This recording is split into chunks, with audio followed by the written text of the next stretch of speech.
getting everything set up. And of course, the one thing I don't have is the actual book. I have everything set up. I got four cameras up now.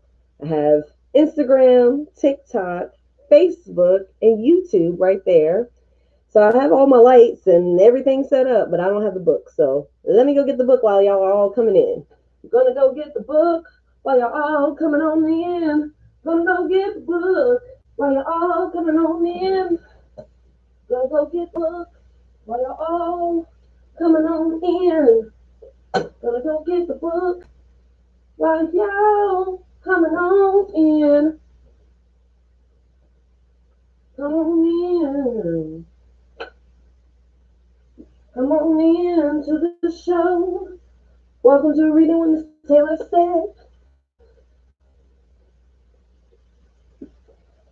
I'm back. It's Wednesdays, and y'all know on Wednesdays we wear pink and drink wine, but today I have to drink water. And ask and pretend that Jesus is gonna turn it into wine for me. Because it's I have a cleanse tonight that I'm not gonna be able to drink tonight, but that's okay. This looks I like the way the video on YouTube looks, like a lot. I really do. Let me see if I can adjust it just a bit. Boom. Yes. Hey YouTube, how y'all doing? I know that ain't nobody gonna be watching me on YouTube, but that means I won't have to download the video and move it to YouTube, which is great. We can have a higher quality video on YouTube. I'm very excited. Welcome to Reading with Miss Taylor Said. Welcome in, welcome in. Wow, I have four cameras on me. And I am not elevated enough because normally I sit on some pillows. So let me go do that. I am not ready today, y'all. I'm late and I'm not ready. I was I was talking to a family member. Got a little bit behind, but that is all right. That is quite all right. Let's see if this helps me out a little bit. Hey y'all. Welcome to Reading with Miss Taylor Said. Welcome to Reading with Miss Taylor Said.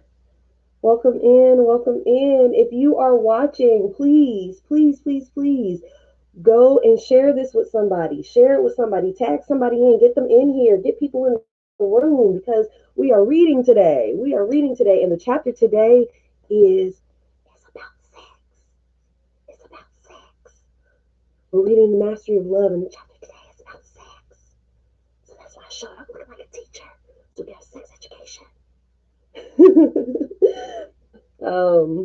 Let me see. Do I have the right colors over here? We're bright over here. We're as bright as we can be over here. I don't like the light right there. Let's see if I can get this a little bit better without messing anything else up.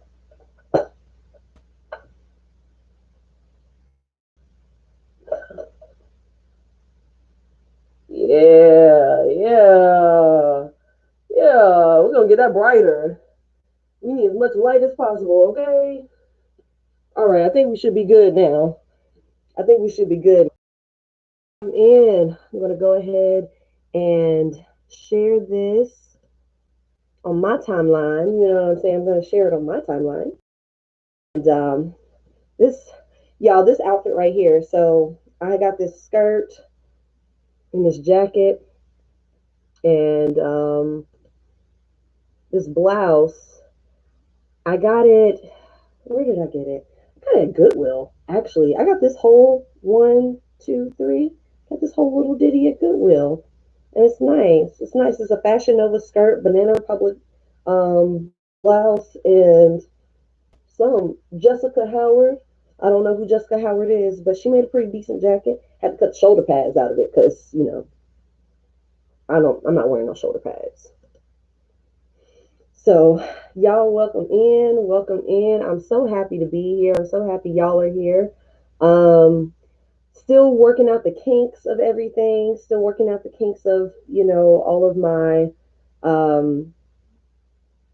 all of my technology and equipment and everything, and learning how to be my own producer and all that stuff. So I appreciate y'all's patience with me throughout this process, and I'm very excited to be here with y'all. I'm very excited to be here with y'all. Welcome in. Hello, anybody that's watching on YouTube, like for real, welcome and thank you for being here. Like, I really appreciate you. Really appreciate you. Let's see. All right, Instagrams. Let's see if I can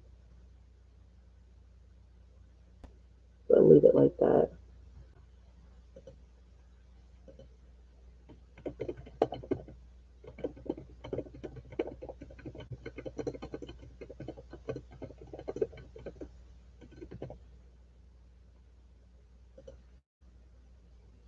All right, and now that I have shared it on Facebook and Twitter, anybody that's watching, if you could go ahead and share this, I would greatly appreciate it. Let me see if I don't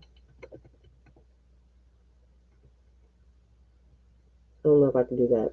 Anyway, welcome to Reading with Miss Taylor Said. My name is Taylor, also known as Miss Taylor Said, and I started this show on November 30th, 2020, in an effort to accomplish some goals that I have. One of those goals being that I wanted to read the books that I actually own. I own a lot of books. I've accumulated them over the years, and most of the time they're just decoration in my house. So I actually want to finish reading those books, start reading them, and finish reading those books. Um, I want to do that. And this is one way for me to be able to do that. Another thing that I wanted to accomplish is that gosh, I'm not saying this the right way, but another thing that I wanted to accomplish is I wanted to get more comfortable with reading aloud in front of an audience. I want to go into spaces in the future where I'll be reading off of teleprompters, reading speeches, reading cue cards, and things of that nature. And I need to be able to read aloud in front of people, smoothly, in the proper enunciations, read it as it's supposed to be read, and, all of those things. So I want to get some practice with that. And the last thing that I want to do with this show is get comfortable with public speaking again. I used to be a public speaker in college. Well, I used to perform and speak and do a lot of public speaking in college. And I've gotten away from it over the years throughout my 20s. And I'm ready to get back to it. I miss being on stages and standing at podiums and things like that. I miss it. I miss it so much. So thank you all for being here. Thank you all for showing up. Right now, we are reading The Mastery of Love. We're reading The Mastery of Love by Don Miguel Ruiz. We're reading The Mastery of Love.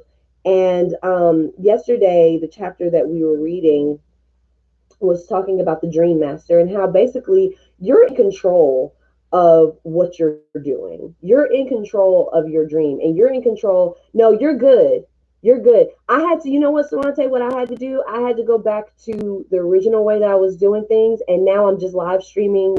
I'm using the HD camera to live stream on YouTube now so that I won't have to do more work trying to move everything to YouTube. So I'm excited about that. Welcome in, welcome in. We are just getting started. We are just getting started. It is Wednesday, and on Wednesdays we wear pink and drink wine. But today I'm drinking water because I have a cleanse that I have to do tonight, and I can't have no alcohol. So, mm. So we're reading The Mastery of Love by Don Miguel Ruiz. And the chapter yesterday was The Dream Master. If you're watching on Instagram, if you're watching on Facebook, and if you're watching on YouTube, you can go back and look at yesterday's episode to get caught up. But for right now, we're going to go into the next chapter. And the next chapter is called Sex, the Biggest Demon in Hell. I don't know what he say. I ain't gonna hold you. I have no idea what he's gonna say. Let's find out. For those of you that are a little younger, under 18, I would recommend that exit stage left. I mean, unless you actually, no. If you're watching and you're under 18, hey, we're gonna learn how to deal with the emotional side of this. Okay? All right. So let's go ahead and get into it. Welcome to Reading with Miss Taylor Said. Sex, the biggest demon in hell. If we could take humans out of the creation of the universe, we would see that the whole creation, the stars, the moon, the plants, the animals, everything is perfect just the way it is. Life doesn't need to be justified or judged. Without us, it keeps going the way it is. If you put humans in that creation, but take away the ability to judge, you will find we are exactly like the rest of nature. Excuse me. We are exactly like the rest of nature. We are not good or bad or right or wrong. We are just the way we are. In the dream of the planet, we have the need to justify everything, to make everything good or bad or right or wrong when it is just the way it is. Period. Period. Um okay, but sometimes it goes mute. I'm hoping that you'll be able to continue to hear me. Um sorry. Humans accumulate a lot of knowledge. We learn all those beliefs, morals, and rules from our family, society, religion, and we base most of our behavior, most of our feelings on that knowledge. We create angels and demons, and of course, sex becomes the biggest demon in hell. Sex is the biggest sin of the humans when the human body is made for sex. You are a biological sexual being, and that is just the way it is. You are a biological and sexual being, and that is just the way it is. Okay? Your body is so wise. All the intelligence in the genes, in the DNA. The DNA doesn't need to understand or justify everything, it just knows. The problem is not with sex. The problem is the way when we manipulate the knowledge and our judgments when there is really nothing to justify. It's so hard for the mind to surrender, to accept that it's just the way it is. We have a whole set of beliefs about what sex should be, about how relationships should be, and these beliefs are completely distorted. In hell, we pay a high price for a sexual encounter, but the instinct is so strong that we do it anyway. Then we have all that guilt, all that shame. We hear all the gossip about sex. Look at what that woman is doing. Ooh, look at that man. We have a whole definition of what a man is, what a woman is, how a woman should behave sexually, how a man should behave sexually. Men are always too macho or too wimpy, depending on who is judging. Women are always too thin or too fat. We have all these beliefs about how a woman should be in order to be beautiful. Okay? We have all these beliefs about what a woman should be in order to be beautiful. You have to buy the right clothes, create the right image so you can be seductive and fit that image. If you don't fit that image of beauty, you grow up believing that you're not worthy, that no one will like you. And just in case y'all weren't sure, patriarchy created that. Patriarchy created that one. Okay? We believe so many lies about sex that we don't enjoy sex. Sex is for animals. Sex is evil. We should be ashamed to have sexual feelings. These rules about sex go completely against nature, and it's just a dream, but we believe it. Your true nature comes out and it doesn't fit with all of those rules. You are guilty. You are not what you should be. You are judged. You are victimized. You punish yourself, and it's not fair. This creates wounds that become infected with emotional poison. The mind plays this game, but the body doesn't care what the mind believes. The body just feels the sexual need. At a certain time in our lives, we cannot avoid feeling sexual attraction. This is completely normal. This is completely normal. Where am I? It is not a problem at all. The body is going to feel sexual when it's excited, when it's touched, when it's visually stimulated, when it sees the possibility of sex. The body can feel sexual and a few minutes later stop feeling sexual. If the stimulation ends, the body stops feeling the need for sex, but the mind is another story. Let's say that you are married and you were raised as a Catholic. You have all those ideas about how sex should be, about what is good or bad or right or wrong, about what is a sin and what is acceptable. You need to sign a contract to make sex okay. If you don't sign the contract, sex is a sin. You have given your word to be loyal, but one day you are walking on the street and a man crosses in front of you. You feel a strong attraction. The body feels the attraction. There is no problem. It doesn't mean you will take any action, but you cannot avoid the feeling because it's completely normal. Normal. Okay? When the stimulation is gone, the body lets go, but the mind needs to justify what the body feels. The mind knows, and that's the problem. Your mind knows, you know, but what is it that you know? You know what you believe. It doesn't matter if it's good or bad, right or wrong, correct or incorrect. You are raised to believe this is bad, and right away you make that judgment. Now the drama and conflict begin. Later you think of that man, or just thinking of him makes your hormones go up again. Sorry. Later you think of that man, and just thinking about him makes your hormones go up again. Because of the powerful memory that's in the mind, it's as if your body is seeing him again. The body reacts because the mind thinks about it. If the mind would leave the body alone, that reaction would go away as if it never happened. But the mind remembers it, and because you know it's not okay, you start to judge yourself. The mind says it's not okay and tries to repress what it feels. When you try to repress your mind, guess what? You think about it more. Then you see that man, and even if it's in a different situation, your body reacts more strongly. If the first time you had to let go of the judgment, if the first time you had just let go of the judgment, perhaps you would see him the second time and you would have no reaction at all. Now you see the man, you have sexual feelings, and you judge these feelings and think, oh my God, it's not okay. I'm a terrible woman. You need to be punished. You are guilty. You are going in a downward spiral and for nothing because it's all in the mind. Perhaps that man doesn't even notice that you exist. You start imagining the whole thing. You make assumptions and you start to want him more. For whatever reason, you meet the man, you talk to him, and it's beautiful for you. It becomes an obsession. It's very attractive, but you're afraid. Then you make love to him. And it's the greatest thing and the worst thing at the same time. Now you really need to be punished. What kind of woman would allow her sexual desire to be greater than her morals? Who knows what games the mind is going to play? You hurt, but you try to deny your feelings. You try to justify your actions to avoid the emotional pain.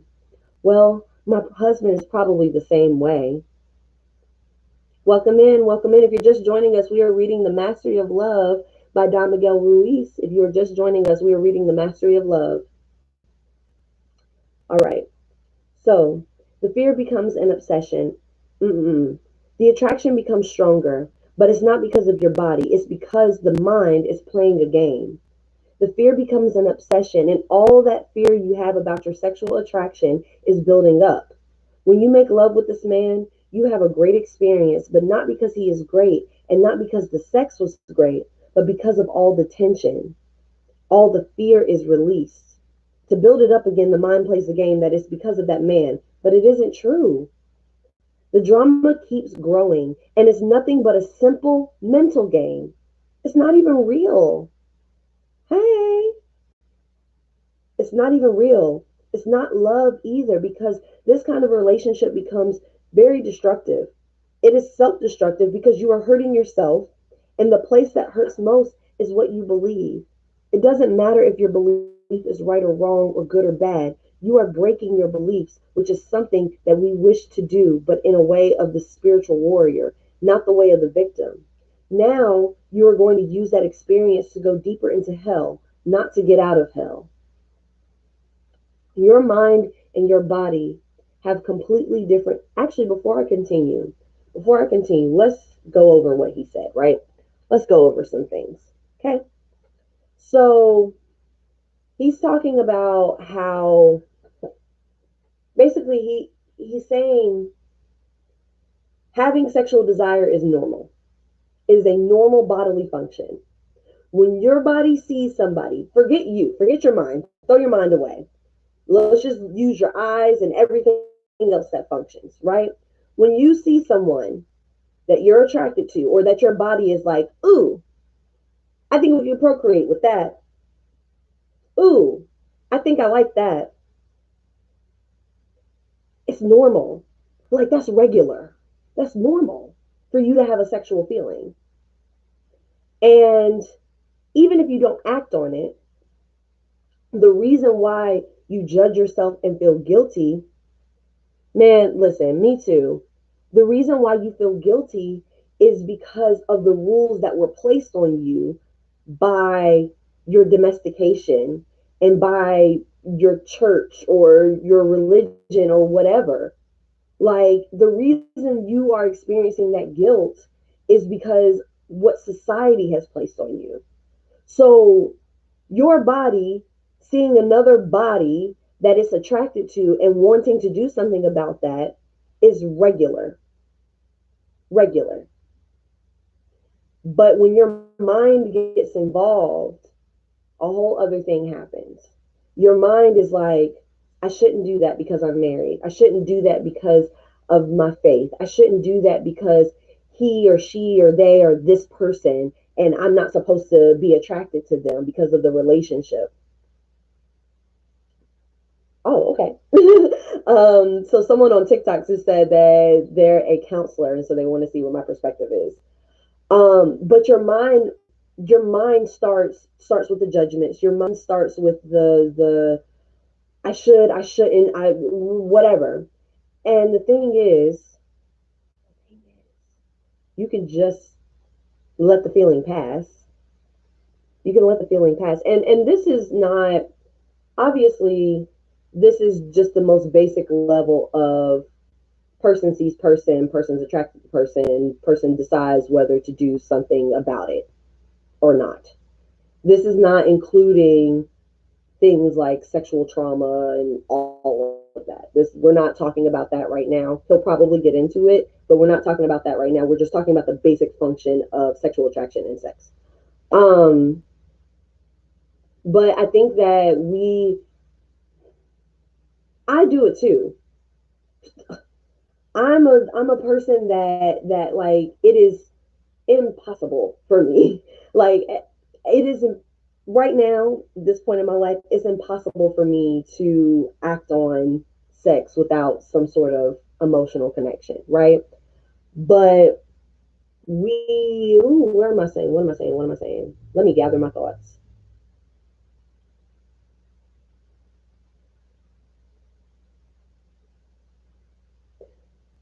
It's normal. I think that's what the bottom line is that it's normal. And the thing that interferes with how we judge ourselves, how we're hard on ourselves, and even like you said in here, like when you see someone and you find yourself being attracted to them and then you feel guilty about the fact that you're attracted to them and then you just beat yourself up about it and you get in your own head about it. I've done this. You get one of them crushes that you're not supposed to have or whatever, and you get all in your head about it, then it just becomes worse. It becomes an obsession. I have absolutely done that before, where it just becomes an obsession because you're just like you create these stories, you start wondering what if, like what would it be like, it to the point where it's just like when I'm with the person that I'm actually with, I'm thinking about the person that I'm fantasizing about because the fantasy is enjoyable because I actually don't know what's going on over there. My okay, thank you. Thank you. We're reading a book. I know you're in here telling me you're attracted to me. We're reading a book and the chapter happens to be about sex. So, um my comparison, that what I would always say to my friends whenever I would develop a little crush, you know, that was not the person that I was actually with. I would say to my friends, I'm like, it's like my favorite toy is at home. You know, if this is Toy Story, Woody is at home, right? And that's my favorite toy. I would never get rid of my favorite toy. That's my favorite toy. It's my favorite. It's the most fun. I've had the most fun with it. It looks exactly how I want it to look. It plays the way I want it to play. I have all the adventures with it that I want to have for the most part. But sometimes I like to go to the toy store and look at all the new shiny toys because they're nice and they're shiny. And it's not even that I go to seek out. I just happen to be in the toy store and now there's a bunch of nice shiny new toys. And oh my gosh, I would love to play with the toys. I might even pick the toy up and look at it. Now I'll look at the toy. Ooh, here's the toy. Okay, I like that. I like that. Let me take it out of the box just to see what it looks like. not acting physically on my impulses, but allowing my mind to go to a place that it wasn't even invited to because of my own my own thought process, because of my own things that's going on, knowing whatever reason it is that I'm allowing my mind to go here when I'm thinking about this person, I my mind goes there. And it's like, basically what ended up happening is that I had a reaction to a person that was based on my biology, and I allowed my mind to go there and create this whole big fantasy that had nothing to do with anything that person, was even trying to do necessarily, because I created that. Anyway, let's go ahead and get back into the book because I don't actually have a lot more to say about that. Your mind and your body have completely different needs, but your mind has control of your body. Your body has needs that you cannot avoid. You have to fulfill the need for food, the need for water, shelter, sleep, sex. All those needs of your body are completely normal, and it's so easy to satisfy the needs of the body. The problem is that the mind says, these are my needs. In the mind, we create a whole picture of this in this bubble of illusion, and the mind takes responsibility for everything. The mind thinks it has the need for food, for water, for shelter, for clothing, for sex, but the mind has no needs at all, no physical needs. The mind doesn't need food, doesn't need oxygen, doesn't need water, doesn't need sex at all. How do we know this is true? When the mind says, I need food, you eat, and the body is completely satisfied. But your mind still thinks it needs food. You keep eating and eating and eating, and you cannot satisfy your mind with food because that need is not real. The need to cover your body is another example. Yes, your body needs to be covered because the wind is too cold or because the sun is too hot, but it's your body that has the need, and it's so easy to satisfy the need. When the need is in the mind, you can have a ton of clothes and the mind still needs clothes. You open the closet and it's full of clothes, but your mind isn't satisfied. What does it say? I have nothing to wear. The mind needs another car, another vacation, a guest house for your friends. All those needs that you can never fully satisfy are in the mind. Well, it's the same with sex. When the need is in the mind, you cannot satisfy the need. When the need is in the mind, the whole judgment, the whole knowledge is also there. This makes sex so difficult to deal with. The mind doesn't need sex. What the mind really needs is love, not sex. More than the mind, it's your soul that needs love, because your mind can survive with fear. Fear is energy also, and it's food for the mind. Not exactly the food you want, but it works. We need to give the body the freedom from the tyrant that is the mind. If we no longer have the need for food in our mind, the need for sex in our mind. Excuse me. If we no longer have the need for food in our mind, the need for sex in our mind, everything becomes so easy. The first step is to split the needs into two categories. These are the needs of the body, and these are the needs of the mind. The mind confuses the needs of the body with its own needs because the mind needs to know, what am I? What am I? Becomes, sorry. We live in a world of illusion and we have no idea what we are. The mind creates all these questions. What am I? Becomes the biggest mystery, and any answer satisfies the need to feel safe. The mind says, I am the body. I am what I see. I am what I think. I am what I feel. I am hurting. I am bleeding. The affinity between the mind and the body is so close that the mind believes, I am the body. The body has a need and the mind says, I need. The mind takes everything about the body personally because it tries to understand, what am I? Oh, he's getting me all the way together right now. Like, I never thought about this. He's getting me all the way together. We in this together right now, y'all. Um, the mind takes everything so personally. So It is completely normal that the mind starts to gain control of the body at a certain point. And if you live your life until something happens that shakes you and allows you to see what you are not, and if you live your life until something happens that shakes you and allows you to see what you are not, you start to become aware when you see what you are not. When your mind starts to realize that it is not the body, your mind says, then what am I? Am I the hand? If I cut off my hand, I'm still me. Then I am not the hand. You take away what is not you until in the end, the only thing that remains is what you really are. It's a long process of the mind finding its own identity. In the process, you let go of the personal story, what makes you feel safe, until finally you understand what you really are. Let me see what Sorante is talking about. Sorante said it's understandable having those kinds of I'm not supposed to like this, but I do kind of experience, especially when you're younger and feel shame for those feelings. I can only imagine how members of the LGBT community felt at that age, trying to deny feelings they clearly liked having, that back then society was globally hating and misunderstanding. I am bisexual, so let me tell you, I I didn't deny myself those experiences or those feelings, because as soon as I could put a label on what it was I was feeling, I was like, sign me up. I was like, sign me up, put me in, throw me in, coach, you know. But it was it was a conflict of before I could name it, because I didn't know how to name it until I had an experience with a person that was intentionally, like, not like childhood experiences where it's just like the experimental stuff, but like when I had an experience with someone who was already out, and they came to me and they were like, yo, I like you, I'm trying to get on, like, I didn't know how to name it until then.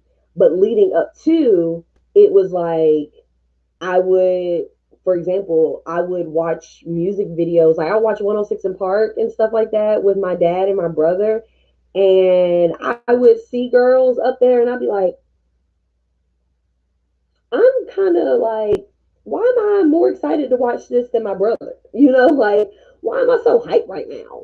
Like, I know I'm just, I know I'm just, excited to watch the video because it's visually pleasing, but I'm feeling a little more. Like there's lots of butterflies and things, not knowing until, like, it was kind of like I would experience all these things leading up to, and because of the fact that I didn't even consider attraction to women as an option for me, I didn't even consider it because I was not allowed. It just wasn't something that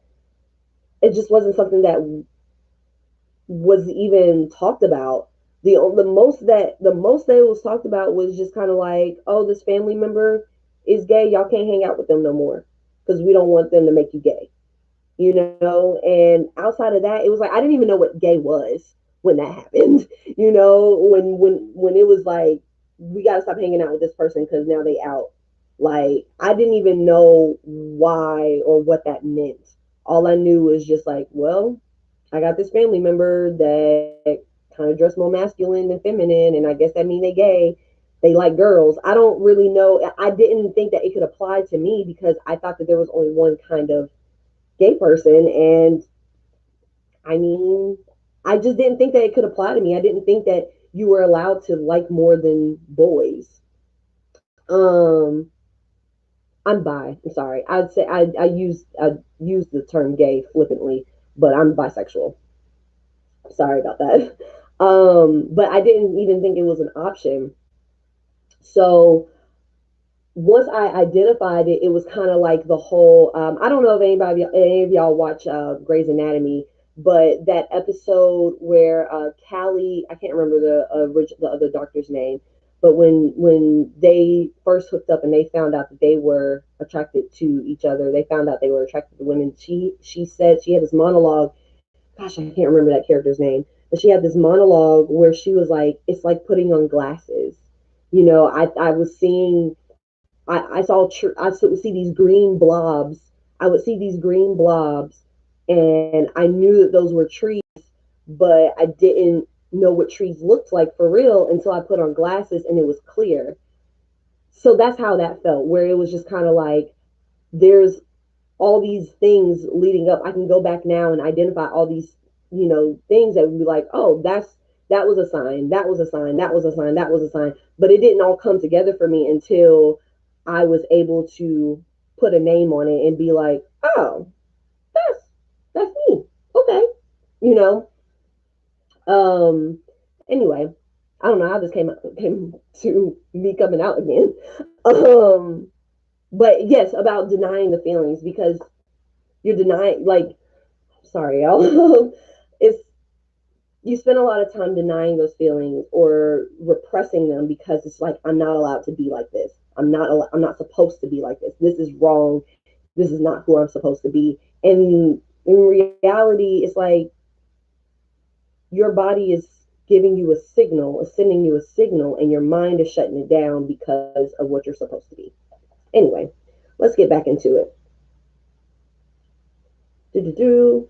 So I'm going to read this part again. You start to become aware when you see what you are not. When your mind starts to realize that it is not the body, the mind says, then what am I? Am I the hand? If I cut off my hand, I'm still me. Then I am not the hand.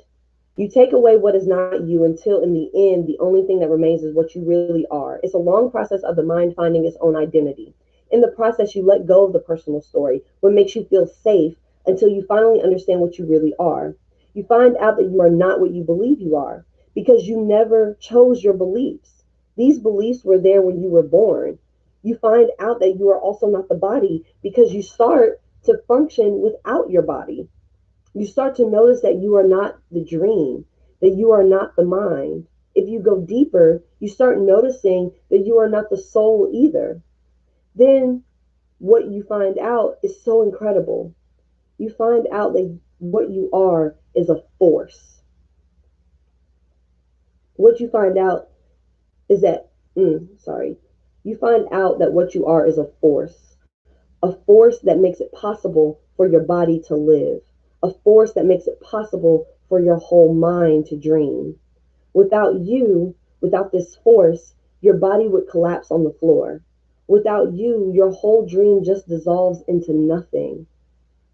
What you really are is that force that is life. If you look into the eyes of someone near you, you will see the self awareness, the manifestation of life shining in their eyes. Life is not the body. Life, life is not the body. It is not the mind. It is not the soul. It is a force. Through this force, a newborn baby becomes a child, a teenager, an adult. It reproduces and grows old. When life leaves the body decomposes and turns to dust. You are life passing through your body, passing through your mind, passing through your soul.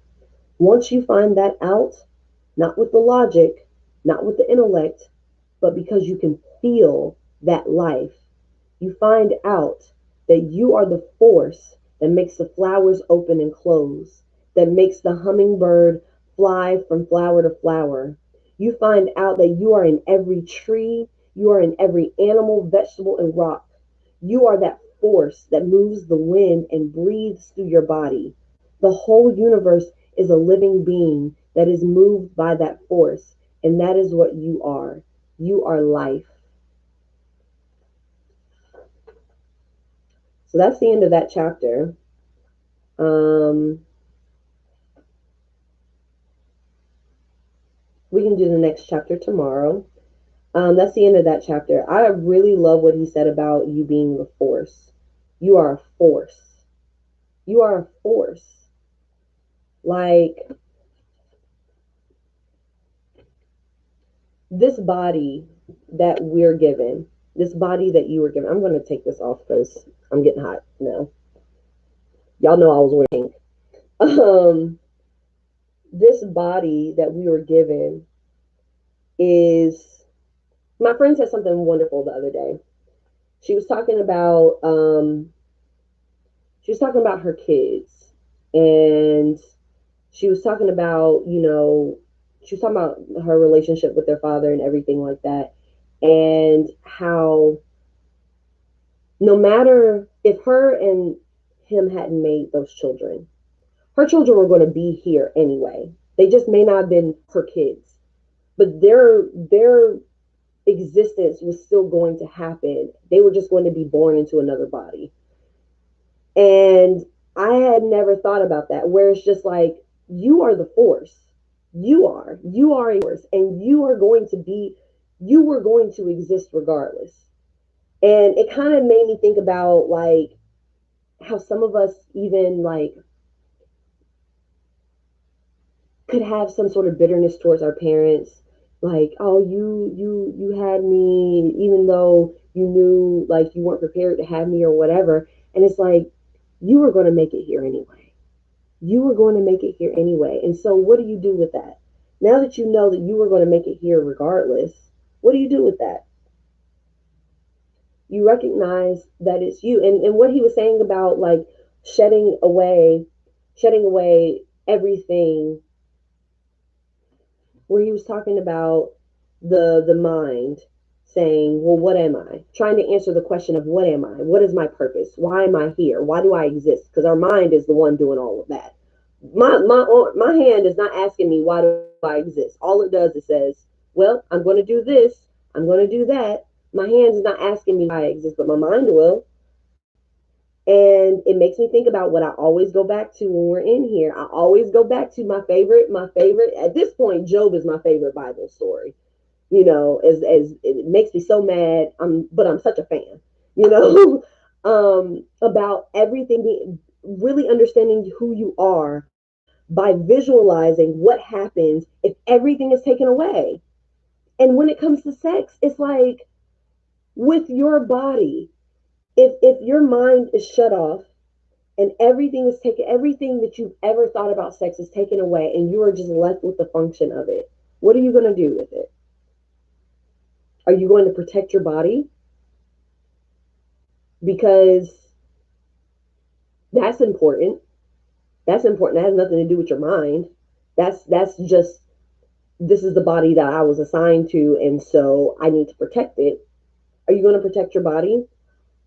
Are you going to protect your mind by making sure that whoever it is you choose to do that with is for one, that you're in a mental space to handle what you're about to go into, and that the other person will be able to handle you at the level that you're walking in on. Because the thing is, if both of y'all can come into the situation like, listen, I'm just trying to do the thing, we do the thing, we go our separate ways, see you later. If both of you all can mentally handle that, go for it. Do your thing. Protect yourself. Protect yourself from whatever consequences you don't want to happen as a result of this activity. But if you're a person that knows that you mentally need something more than just showing up doing the physical act, and you come over and do that with somebody that doesn't, you're not protecting yourself. You're not protecting your mind and what your mind is going to go through, because you haven't gone through that separation of mind and body. And the thing is, you don't necessarily have to do that. Everything you do, every choice you make, every mindset you have is a choice that you're going to be making, because it's your dream. This is your life that you're in charge of. Don't allow what another person or another group of people decide for you what you should be doing. Like, I am a person that over the years I've somehow, some way decided ended up being more conservative than I thought I was. Mentally, I didn't think mentally in conversation with me, and in the way that I think, when people talk to me, they know, Taylor's not particularly conservative. But when I stepped back and looked at my life and how I maneuver in my life, I am. I am a little more conservative than I thought I was. I am a little more like, and it affects my ability to have intimacy in the way that I want, because I'm so busy judging myself. I'm so busy overthinking everything that I can't even enjoy anything, because I can't enjoy being with someone physically because I'm in my mind. And I'm talking about even when I'm in relationship. It's like I can't even enjoy it because I'm in my mind, because I can't shut it off. I can't shut off the judge. I can't shut off the judge that's my mom's voice or my dad's voice, or somebody in the past who has made an assumption about me or projected something onto me, and I actually accepted it and believed it, and I agreed that they were right. I'm still undoing and unpacking those things, and thankfully, I start therapy on Saturday again. I'm so excited about that. But it's the judge won't shut up. The judge won't shut up, and so now I'm in a space right now, like post haircut now, in a space where I'm trying to figure out who is Taylor, who is Taylor, the mind, and how does my mind connect with my body? Because I live in my mind, and I know sis up here, but I don't know neck down. I don't really know sis like that. I don't know what she wants, what she doesn't want, and to a degree, I feel repressed because I've been conditioned to believe that I have to be classy. I can't be a slut. I can't be a whore. I can't share my body with everybody. I can't do this. I can't do that. And if you're the type of person that feels more comfortable having a smaller number of partners, congratulations, you're good. That works for you. However, I'm not the type of person that wants to have a lot of partners, but it's just like some people don't know things. Some people don't know things until they experience them. But I deprive myself of possible experiences because of the judge, because of my mind, because all I can think about is this is wrong, this is wrong, this is wrong. I shouldn't be doing this. This is wrong, this is wrong. I need to be with somebody if I'm going to do that. This is wrong, this is wrong, this is wrong. Even went so far as to pass that kind of judgment on to my younger sister and to other people. And it's just like that is just something that you were told to believe. That is not what is true, because at the end of the day, we are creatures. We are animals. We are a living creature that has a biological function. And we are like one of a handful of species that engages in sex outside of just mating. That's not wrong. It's not. Your body was given nerve endings. Your body was given its shape, its functions for you to use it. Like I think about dogs, right? We were talking about this other day too. Think about dogs. I don't know. No, I'm not. I think about dogs and how my friend who's an animal lover. I am not the biggest animal lover, but my friend who's an animal lover, she will talk about how like people will get dogs and they don't know what their dog's task is. They don't know their dog's function. They don't know like, or they don't know what to do with that dog, right? Because every dog has a job. A hound is like a hunting dog, a shepherd dog is a shepherd dog. These dogs have their functions, but when you take them out of their environment and you try to make them something that they're not, they can't they can't play out what they're supposed to do. You take a husky and you put it in a hot space like Texas, it's going to be there and it'll deal with the situation and conditions that it's in, but it's not an ideal situation for it. It doesn't allow it to play out its ideal function or ideal task or purpose in life. And that's the same thing with us.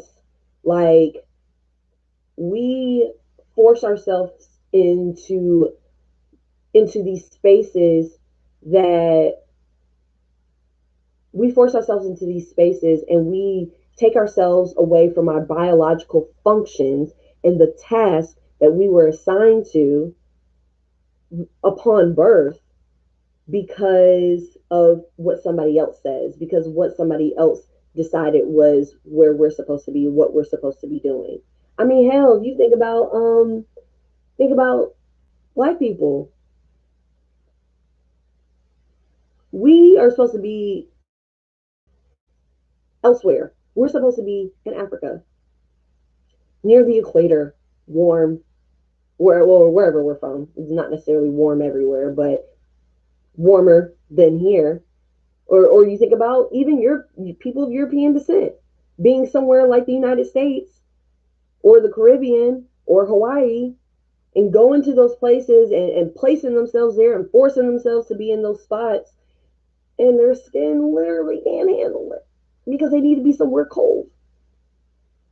And it's the same thing that happens to us. Like we go against our biological functions because somebody else told us we're supposed to. Like you said, we look at sex as this thing that we look at sex as this thing where it's just like, I can't do that. It's a whole lot of you can't, don't do this, don't do that, don't do this, don't do that, don't do this until you sign a contract with somebody. Don't do it. And then you get there and the person that you're with isn't even all that because there was no exploratory time. And I don't really know what point I'm getting at right now, but our minds don't always have to be in charge. There should be a healthy separation between what our mind says and what our body says. And we should focus on being more attuned with our body. Are you eating because, and oh, because this brings me back to my girl Dana, the People's Oracle, and what she says. I don't even want, like, so many of the things that come up during this, in this book and during our readings, it'd be things that she talks about in her readings, when she's doing her astrology readings. It comes up because it's relevant. And I actually got her sidereal astrology guide. I'm very excited to start that. But what are you listening to your body? Are you listening to your body? And we're not even going to talk about sex. Are you listening to your body, or are you doing what you're told to do because of the time constraints that society has put on you? Are you forcing yourself to stay awake and drink caffeine because you have to get this work done, because society is telling you got to get this work done? Are you eating at a time that you're not necessarily hungry because you are at work or you're at school or you're doing something for somebody else instead of listening to your body? How much time do you spend just listening to your body, turning your mind off and just taking a moment to just be quiet,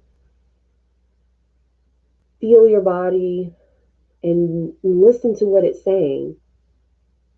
Or do you just go, go, go, go, go, go, go? I'm gonna do what I think I'm supposed to do. I'm gonna do what my parents want me to do. I'm gonna do what my significant other wants me to do. I'm gonna do what my friends think I should do. I'm gonna do this. I'm gonna do that. I'm gonna do what my job wants me to do in order for me to make it. You know, are you listening to your body, or are you listening to what society says, to what capitalism and patriarchy say? Are you stopping yourself? Because let me tell you something. My recently, if you've been following me, you've noticed that my wardrobe has changed just a little bit.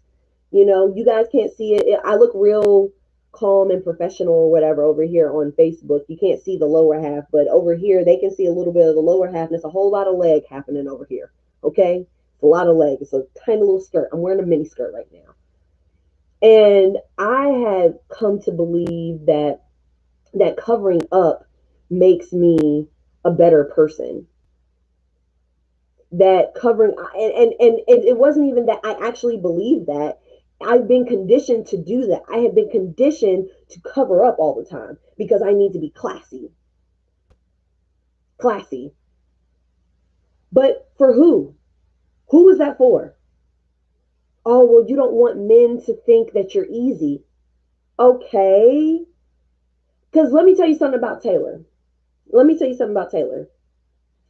If Taylor's in a situation, and as conservative as I've been, and if you watching this and you don't like the idea of hearing about my sex life, you should leave. But as conservative as I've been, one thing about me, I'm not about to do that whole I'm gonna wait 90 days to have sex with this person because I know on day one if I want to or not. I know on day one if I want to have sex or not. I might wait a little bit for my own safety or for my own just like let me see who you are. Might wait a little while, but that has nothing to do with it has nothing to do with adjusting for what they may think of me. For if they will think, oh well, if she gave it up this easy, I'll be able to do this to her. Because they gonna do that anyway. Whatever it is, however much a person is going to respect me, they're going to respect me that much whether I sleep with them the day I meet them or whether I sleep with them 90 days from now or after we get married. What they think of me is what they're going to think of me. And guess what? It is better for me. It just is better for my setup and my life if I had and find out if sex is going to be the thing to determine their level of respect. Because I'd rather find out now than spend all this time with them, create this connection with them when really they're just connecting with me because they think that connection is going to lead them to sex. And so they're saying whatever they're saying and doing whatever the fuck I need them to do in order for me to sleep, in order for them to sleep with me. And I'm sitting here like, oh, I'm being noble and I'm holding out and I'm not doing it because morals and values and classy and respectability. Fuck that. No. Because guess what? They gonna respect you the same amount on day one versus day 90. They are. Go ahead and get it out the way. Because if that's the determining factor for how much respect they gonna give you, you need to find that out up front. If I'm being honest. And God forbid you do that thing where you're trying to be super noble and you're like, I'm gonna wait till marriage to have sex. And if that's you, if that's what you want to do, save yourself for your spouse. Boo, do it. Go for it. If that's what you really want to do, but don't do it because somebody else, because some religion or somebody like is telling you have to do that. Don't do it because of that. Do it because that's what you want to do and that's your standard for yourself. And that's what makes you most comfortable. Not because somebody else told you to. Because the thing is, wouldn't it be tragic for you to do all this? Wouldn't it be tragic for you to, again, like I said, you marry someone and they're rushing to marry you because they want to have sex with you.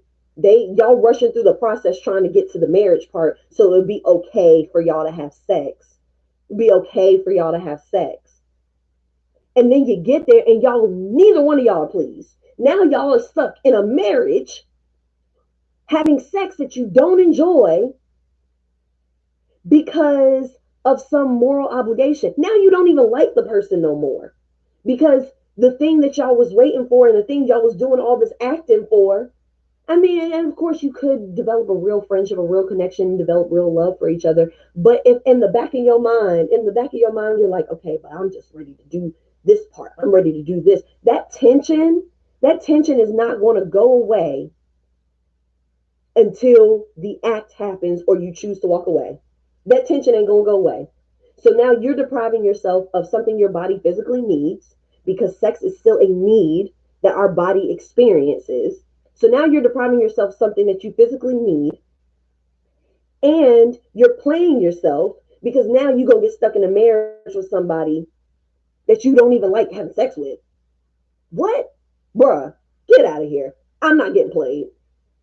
Listen, if I'm going to hell because I had sex before marriage, I will set up a nice little thing, a nice little house down there. It'll have flame retardant curtains on it, and I'll do my best because I have to live this life. I can't live my whole life worried about what's going to happen next life. I'm not about to live my whole life worried about what's going to happen to me after I die. Because you know what? That's for dead Taylor to worry about. That's for my soul to worry about after this physical body is gone and in the ground or cremated or whatever the heck I'm gonna do. Like, I'm sorry. I'm not sorry. I would say I'm sorry. I'm not sorry. You know, there are worse things than listening to a biological function. There are worse things. And all these rules around sex makes it harder for us to talk about it.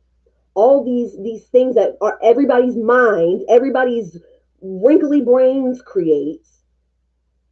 All of these rules around sex makes it harder to talk about, makes it harder for us to have educating conversations about. Ooh, okay, now I'm in a bag. Makes it harder for us to have educating conversations about it.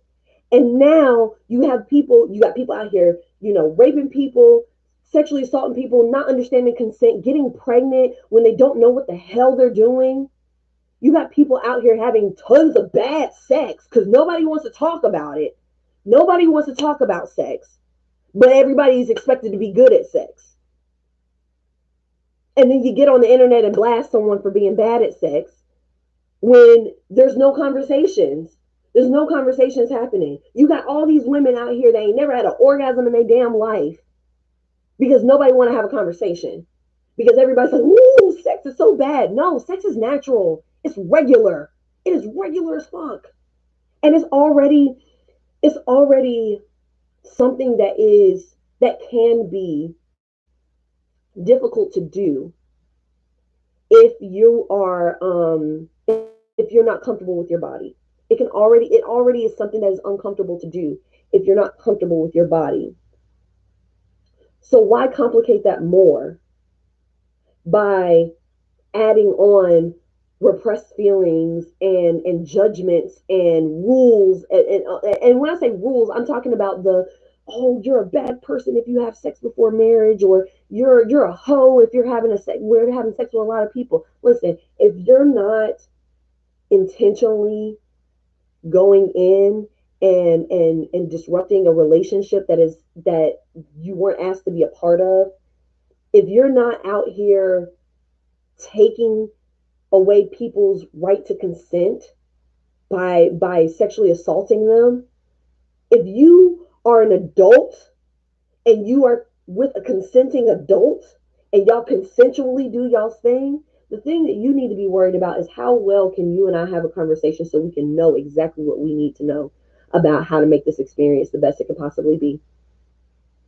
That's all you need to know. That's it. Um, no, you're good. You're good, Serante. Hopefully the playback on YouTube will be better. I'm hoping the playback on YouTube will be better.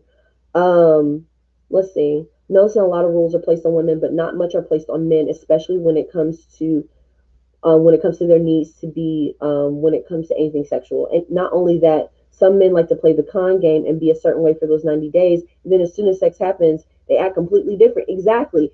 I'm not about to get set up for somebody to switch up on me because I decided I'm going to make them wait.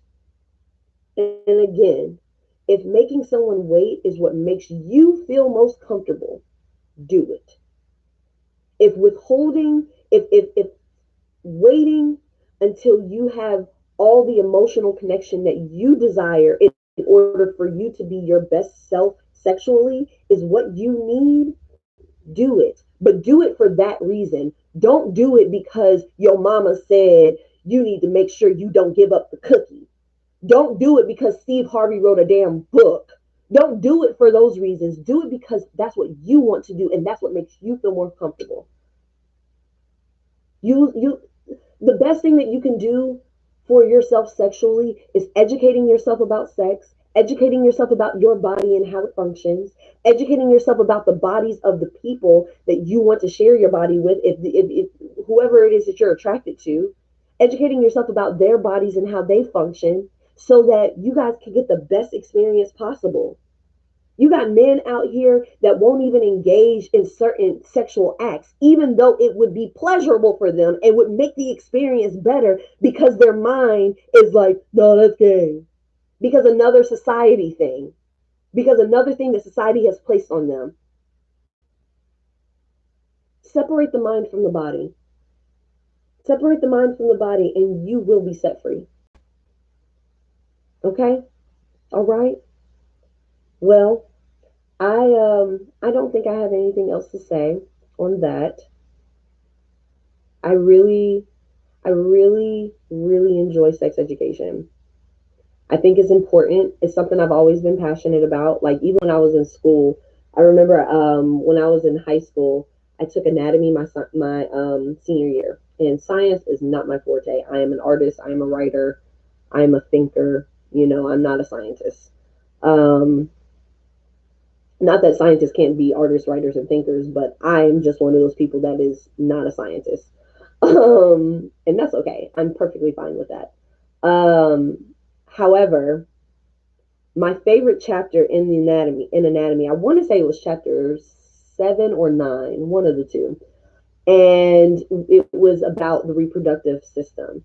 And my teacher, she's actually my friend on Facebook now. My teacher, Miss Hawkins, she she not only did she talk about the physiology of our reproductive systems, she also showed us birth videos. She showed us 3 different types of births: natural birth, induction, and water birth.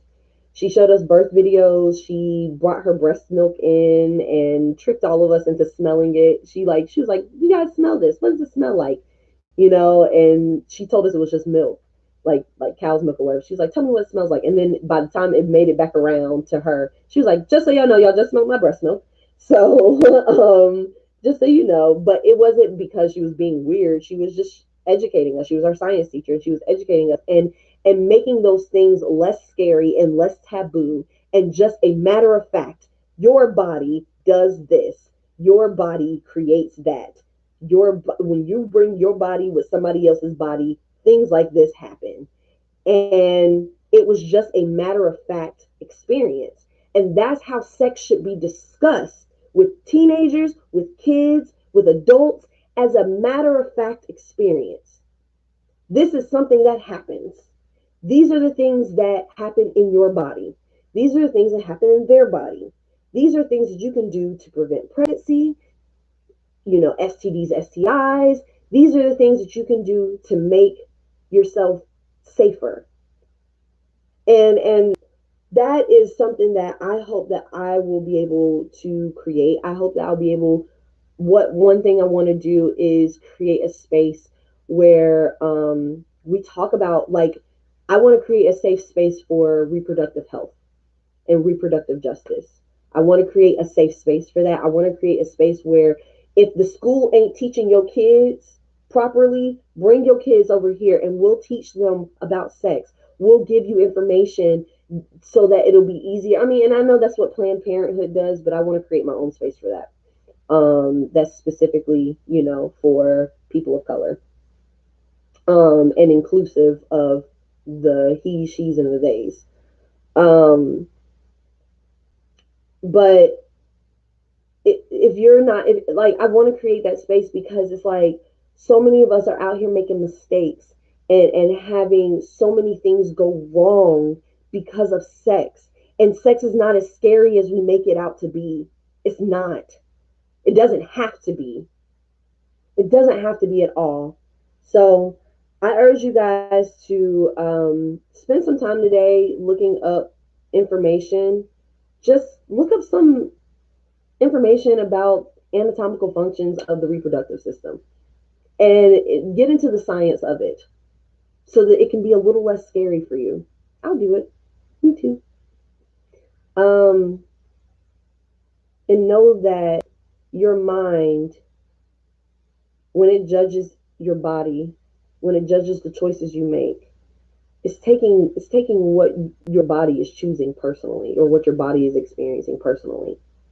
And it's up to you to decide whether you're going to let your mind take everything personally and keep you from having experiences that you want to have, or if you're going to make choices for yourself and what works best for your body and your life and keeping it as functional as possible and making it work for you. Okay, for real this time, y'all. I'm gonna get up out of here. Thank you all for watching. Thank you all for watching. If you're watching on Instagram, anybody that's following me on Instagram, if you can like, share, and save my content to a collection. Just have a little Miss Taylor Say. You could put MTS, as the name of the collection. If you could save my stuff to your collection, that will help me show up on other people's timelines and help me with the algorithm and get me on the explore page. If you're watching on Facebook, if you could like and share, or whatever reaction, whatever happy good reaction. Don't do that sad one though, or the angry one. But or yeah, share on Facebook. And if you're watching on YouTube or you go back to watch on YouTube, same thing. Like, share, subscribe, and if you want to follow me on all the platforms, on Instagram, it's Miss Taylor Said. On TikTok, Miss Taylor Said. On Facebook, Miss Taylor Said. On YouTube, Miss Taylor Said. On Twitter, Miss Taylor Said. On Snapchat, Venus sent me. But Snapchat, if you there, you there. If you're not, you're not. Whatever. Anyway, y'all have a lovely night. I hope that you guys got something from this and that we can get on a journey of feeling more comfortable in our bodies, because this is the only body we're going to get, and this is the only time we're going to get to use it. This life is the only time you're going to get to use this body to its fullest potential. So take care of it, be kind to it, and sometimes give it what it wants. Sometimes it wants a little food. Sometimes it wants a little sex. Sometimes it wants some stuff. Listen to your body. Give it what it wants. Do your thing. It's all right. You ain't hurting nobody unless you are hurting somebody, and that's a problem within itself. But that's because you're making a choice. Anyway, don't mind me. Y'all have a good night. See you later. Bye. Let's see. End stream.